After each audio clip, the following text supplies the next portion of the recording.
Thanks, Ben. Thanks, Jen, for inviting me this year.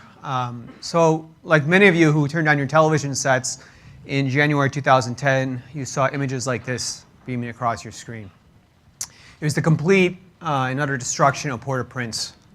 Law and order disappeared. Everyone was attending to their primary responsibilities, that was tending to their loved ones. So, government disappeared, emergency services disappeared, hospitals stopped functioning. At the time, I was just getting out of the Marine Corps and wondering what the my next career move was going to be. I knew that I wanted to do something that gave me purpose, so I didn't want to go down the family road of finance. I knew that I wanted to continue to serve, and so that was important to me. That was the reason why I joined the Marine Corps. And so we found ourselves a couple days after the earthquake in Port-au-Prince. And the reason that we went to Port-au-Prince were a few reasons. We had a group of family doctors right out of Chicago. I'm actually a Chicagoan, so it's great to be home here. And so we had a group of family doctors out of Illinois Masonic Hospital who wanted to go down. But they weren't comfortable going down without security. And so as a group of Marines, we said we could provide that security for you.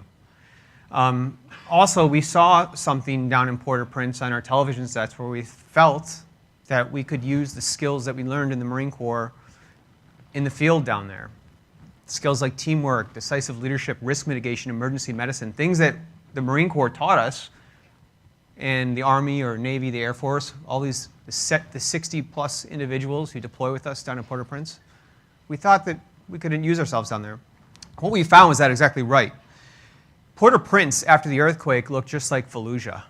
And so for the veterans who had taken part in that campaign, or any campaign in Iraq and Afghanistan for that matter, this was a familiar situation to them. And the unstable populations, the limited resources, the unfamiliar sights, sounds, and smells, that was comfortable. It was almost a cathartic experience because we were going down to render aid and we didn't have to worry about anyone trying to kill us. So we could use the skills that we learned in the military and in a situation where we didn't have to worry about someone trying to shoot us. We took the model that we developed down in Port-au-Prince of taking military veterans, repurposing their skills for disaster response, adapting a lot of the small unit concepts that we learned in the Marine Corps Special Operations community. We began to iterate. And in that first year in 2010, we deployed to Burma, to Pakistan after the floods, to Chile after the massive 8.8 magnitude earthquake a month later. Let's talk about Chile for a second. This is Clay Hunt. Clay is a Marine Scout sniper. Clay was the sniper partner of my co-founder, Jake. They served together in Iraq and Afghanistan. Jake medevaced him off the battlefield in Iraq when Clay was shot by a sniper through the wrist. This picture was taken in Chile after that massive 8.8 magnitude earthquake. It's the 5th largest earthquake in recorded history, in fact. Clay was the face of suicide prevention for the Department of Defense. Many of you saw the commercials that he did with the Ad Council, talking about how there's another way, that suicide is not the answer. Clay ended up taking his own life in March 2011. So the face of suicide prevention for the veteran community actually took his own life.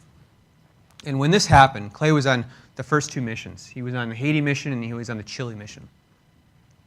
When this happened, we took a real hard look at the organization and what this form of service meant to the returning veteran. And we came up with there's 3 things you lose when you take off the military uniform. You lose purpose or a mission, you lose community or a peer-to-peer support system, and you lose an identity. You're a Marine, I understand the saying, but you're no longer wearing the uniform, you no longer got the high and tight, you're no longer around that group of friends that you know have your back. You're now back in the country somewhere, maybe the small town you came from. Many of your friends have moved on, you've lost that peer-to-peer support system. You're wondering what to do next. At the time, up until Clay's death, we were the QRF of the disaster response community. That's where we wanted to be. We went in as fast as possible with what we could carry in our backs. We rendered aid, triage, treatment, transport. That's what we said we did. But when Clay took his own life, we discovered those are the three things that are missing. We decided to shift the focus of the mission of the organization away from the disaster victim and towards the veteran. So where we were a disaster response organization that uses veterans for service, we became a veteran service organization that uses disaster response as a way for veterans to continue to serve. And that was really important because at the time we were only deploying on these international missions overseas, and it was costing between $1,500 to $2,500 to engage a veteran in this type of service. This is when we launched domestic operations because we needed to increase those touch points between the numbers of veterans that we could engage in disaster response, and it just cost less. We never imagined that we would be able to innovate here in the United States. This is Joplin, Missouri. This is the second domestic operation. Today, this organization, Team Rubicon USA, has conducted over 100 missions around the world. 80% of those are right here in the United States. And it's being by name requested by municipalities, by mayors, to manage the full spectrum of a response. We've been delegated authority to govern the full spectrum of a response, to manage the full spectrum of response. And we do that by what we've created is this 21st century volunteer fire department model without the brick and mortar fire department. So we have these veterans, they've left the service, they've gone back to their hometowns across the country. And when a disaster happens in Joplin, Missouri, we can draw a radius around that disaster of anywhere between 250 to 500 miles, depending upon our volunteer density in that part of the country. And those members are trained in incident command system, wilderness medicine, chainsaw soaring, heavy equipment. We offer a number of different types of training.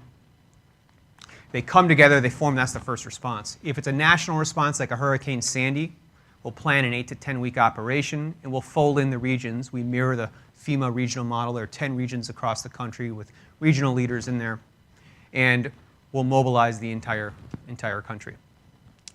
In Joplin, we sent about 45. Our largest operation is during the tornado in Moore, Oklahoma. We mobilized over 400. But I want to talk about another one of those operations, Hurricane Sandy, right now. So this is Hurricane Sandy barreling down on the eastern seaboard. This was one of our larger operations. We deployed 350 individuals to this. We established a beachhead in the Rockaways, New York at 124th and Rockaway Beach Boulevard, and in Brick, New Jersey. We were the first organized national volunteer organization to establish ourselves in those two locations. The deputy director or deputy administrator of FEMA came to our operation to just do a site visit and said, I just want to know how you guys can do this. And I said, sir, honestly, it's not rocket science. We throw veterans at the problem and they figure it out by themselves. Here's a picture of our forward operating base at 124th and Rockaway Beach Boulevard. President Clinton loved that old 1969 green bus in the upper right-hand corner. And he sat on it for about 40 minutes getting a brief on our Palantir system. But what I want to point out are these 4 individuals here in color, one of them on the right wearing the Norwegian flag on his cover. So over the last 5 years, we've had hundreds of veterans from around the world reach out to us and say, hey, we think this model could work here in our country. We have nothing like this. And so during Hurricane Sandy, we had 6 veterans, combat veterans, who served in Afghanistan, Norwegian Special Forces, who served in Afghanistan, deploy for 2 weeks on their own dime, paid their own way to come over here to work alongside teams of Americans and lead teams of Americans mucking and gutting basements in Rockaway, New York. It was unbelievable to watch. These professional special operators come over here and just want to continue to serve, just want to help out. And that's when our board began to take a harder look at this idea of international expansion. This is the countries that represent the coalition in Iraq and Afghanistan. Afghanistan was the largest coalition in the history of warfare, 50 countries. And so what the board decided to do early last year was to partner with the design firm IDEO out of San Francisco and conduct a global study about how would Team Rubicon go international? How would we respond to this demand pull from these veterans from around the world if we did decide on international expansion? So we traveled around the world and we discussed, we met with the emergency services of different countries. We met with veterans from Norway, from the Philippines, from Australia, from Canada, from the UK. And we came up with this new model called Team Rubicon Global, which is a separate 501c3. In fact, it's a registered charity in every country where we are going to launch a Team Rubicon. So registered charity in the UK, in Australia, in Norway, etc. We found during this study that these veterans from around the world who raised their hand to serve just like we did are looking for opportunities to continue to serve when they take off the uniform, but they're not being given those opportunities. We found what they have is the same brick and mortar VFW and American Legion style institutions that we have here in the United States that were created after World War I, but are also not as popular with the millennial generation of veteran, that post 9/11 generation of veteran. We found that they don't want to share war stories and drink beer, they want to continue to serve. So this is a recent operation we conducted. This is Nepal. This is Kathmandu after the earthquake earlier this year. This was the first operation that we conducted since we launched Team Rubicon Global, this separate organization. In this case, we had Team Rubicon USA, of course. It's been around for 5 years. It has all the lessons learned. It has the systems. It has the personnel in place. They're able to plan and conduct an operation anywhere in the world in a very efficient way. This is the headquarters of Team Rubicon USA, deploying people to Nepal. What they didn't have in Nepal was the relationships. They didn't know anyone in Nepal. Well, Team Rubicon UK, which is the first new Team Rubicon that we were standing up, was still in its nascent stages. But because of the long-standing history, complicated history between the UK and Nepal, the UK had hundreds of years of relationships with Nepal. And so what we did was we paired the two together, and this validated the network effect that we found during the IDEO study. So on the right here is a Nepalese Gurkha who fought in the British Army. He's actually the chief Gurkha to the Queen. And he's a member of Team Rubicon United Kingdom. So we deployed Team Rubicon United Kingdom on their first mission to Nepal, and of course the same gray deployment t-shirts that Team Rubicon USA people wear, and the doors opened. So whereas they were saying, we don't know who you are, Team Rubicon, all of a sudden we have Nepalese Gurkhas with us who served in the British Army, plus British veterans, and the doors open. We did fantastic work in Nepal, conducting debris clearing, search and rescue, especially after the second massive earthquake. There were 2 massive earthquakes, the initial one and there was a second one. And that's a British veteran on the left and an American Navy veteran on the right. Medical triage, and we transported patients from the mountainous regions outside Kathmandu using their local emergency services. So what this creates by launching these new Team Rubicons overseas, and we've now launched the UK. The UK has awarded, Her Majesty's Treasury awarded us $3.8 million a few months ago, a 5-year gift of £500,000 per year. Next, we're moving to Australia, Germany. The red dots are actually the first 12 Team Rubicons that we're going to launch. What this creates is the world's first international veteran service organization centered around continued service, and in our case, through disaster response. But what really excites our board, is not just creating this global QRF, using the people who are best skilled to respond to natural disasters, which have doubled in size over the last 30 years. What really excites our board really is a cultural diplomacy aspect of it. We talked about the network effect, which we thought was validated in Nepal. But imagine taking veterans from Pakistan and India and deploying them together to solve a common problem that they can both agree upon. They may hate each other when they're staring at each other down the border, but deploy them into the Philippines after Typhoon Haiyan to solve a common problem. These people have just been affected by disaster. That's what excites our board. General Petraeus, Minister Karl Theodor zu Guttenberg, the former German Minister of Defense, General Sir Nick Parker, the former head of the British Army, and we're in the process of adding many other board members right now. So thank you very much. I'd love to answer any questions you have about what we're doing around the world. I think we have a few minutes. Yes, sir. My name is Virgil Matthews. I'm a member of the American Legion. Yes, sir. And I started emergency management project for the whole city of Chicago through the 911 system. And we have a educational program, in particular for people with disabilities that live in high-rise buildings. So Chicago Housing has over 200 high-rise buildings, and I'm supposed to get a grant before the end of this month to start that program. And everything you talked about is under the 4 pillars of the American Legion, and I started it here in Chicago, and I'd like to work with you on that. Thank you.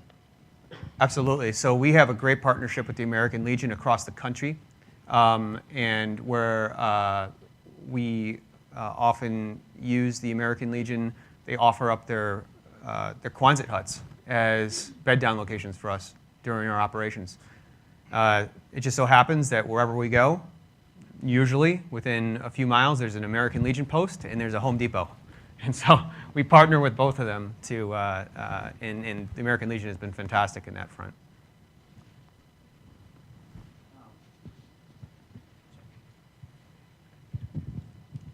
Scott Heathman, I'm in the active duty Air Force. And the question is, as far as domestic response, what has your relationship been like with the National Guard, or Army Guard, Air National Guard? Is there stress points when you go into an area for domestic? Do you establish some comms, some emergency operations center techniques, procedures, things like that? Absolutely. So we have great relationships with National Guard units on a state-by-state basis. Some are better than others. There are no bad relationships. In fact, we have National Guard commanders, specifically in California, have approached us, and also in Arkansas, have approached us about deploying their active duty soldiers into Team Rubicon operations, because we can do things that they don't have the jurisdiction to do, but they're being deployed as volunteers, not in uniform. So the commanders are saying, hey, take your time, deploy with Team Rubicon, learn these systems. We are one of the very few national volunteer organizations that have fully implemented incident command system, which evolved out of 9/11 when you had the federal, state, and local agencies responding but not speaking the same vernacular. So it's a case-by-case basis, but they are actually deploying National Guard members into Team Rubicon operations across the country. Yes? Thanks for your talk. It's very inspiring and interesting. And I'm wondering how you've dealt with, thank you, sorry, I thought it was loud enough. How you've dealt with potential barriers with FEMA, or, tendency to turf protect or mission creep. I'm coming from Louisiana and very familiar with the Katrina response from FEMA and some of the challenges with that. And over the years, they've gone through a lot of transition to try to improve their disaster response, but you so clearly stated that you put veterans to the problem, they figure it out. So how's your relationship with FEMA, and how have you been able to Sure, the relationship with FEMA is a great question. So we do tabletop exercises with FEMA. We mirror their model, 10 regions across the country, and the deputy administrator of FEMA came out to our response during Hurricane Sandy and spent an entire day just watching. So we have a really good relationship with FEMA. Another one of the reasons that we have a good relationship with them is because we have adopted incident command system. When a disaster is declared a federal disaster and federal money is given to that city, the city has to pay back 25% of those funds, but those funds can be offset by the volunteer hours of the volunteer service organizations. in order to account for those volunteer hours, that volunteer service organization has to hand in sheets, forms that are ICS compliant. We fully adopted it. So what we do is we provide that to the city. This is the impact of Team Rubicon, which they didn't pay for. The city didn't pay for. Our donors, privately funded, Goldman Sachs, PwC, Home Depot Foundation, are three of our largest. Our donors pay for that service that we provide. We give the city the forms, and the city then deducts that from what they owe FEMA. And you know, the per hour cost for unskilled labor is $17, I believe it is right now, and then it goes up from there for your incident commanders, for your chainsaw operators, for anyone who has specialized skills that we deploy into that response. Could you speak briefly on the operational tactics? You hear about a disaster occurring. How do you mobilize the veterans? What is the operations center like? How do you deploy resources? Sure. So we have a great team. First of all, we have 50 staff right now based out of Los Angeles, and these are broken down into a field operations. We have the admin side, but the field operations team is the team that we're really talking about here. They're the ones that are going to not only recruit, train, equip, and deploy, recruit, train, and equip those veterans, they're also going to deploy those veterans. So we start off by creating relationships with the state, what are called VOADs. We're a member of the National VOAD. It's an organization that is National Volunteer Organizations Active in Disasters. So we have our Director of Field Operations as a board member for the National VOAD, and there's also state VOADs. The state VOADs, their job is to manage the volunteer organizations that are going to deploy into their state in response to a disaster. So we maintain relationships at the regional level with those state VOADs and with the national level with one of our directors sitting on the board. So everything we're doing is coordinated with the Emergency Operations Command, either through the VOAD or through an existing relationship that we have with the state. Everywhere we go, we're invited. There's an Emergency Operations Command that's set up during Hurricane Sandy. That was the Office of Emergency Management. We had 2 Team Rubicon members that were sitting in OEM helping coordinate our response. So that starts off with the coordination piece with the authorities who are responsible for managing that. When it comes to how we deploy, we have a volunteer database. All of our members go into the database. They submit their information. They provide any sort of specialized, they tell us about any sort of specialized skills they have. They provide any, if they have a medical background, they provide any licenses that they have. They submit for a background check. They pay for that background check up front. We reimburse them the cost on their first mission. When it comes to a deployment, the balloon goes up, tornado happens in Joplin, Missouri. We draw that 250-mile radius and we draw in our members, which forms the first response. We establish an incident management team, which we have. There's an incident manager, there's someone in charge of field operations and logistics and finance. We have these people who are trained right now. That's the framework for the response that all the other volunteers will fall under. And so that's how we do it on a domestic side. On an international side, it's even more highly specialized because it's easier for us to put someone who becomes a liability on a plane from Arkansas and he needs to go back to St. Louis. It's harder if that person's in Pakistan. And so we have standards, higher standards for what it takes to be an internationally certified member who can deploy around the world. Team Rubicon USA, by the nature of the conflicts, by the nature of the disasters here in the United States, is always going to be conducting more domestic operations than international operations. That's not the case for UK, which is going to be conducting more international operations because of the lack of natural disasters they have on the domestic side. We have time for one more question. Right, go ahead. Someone? Okay. Hello, sir.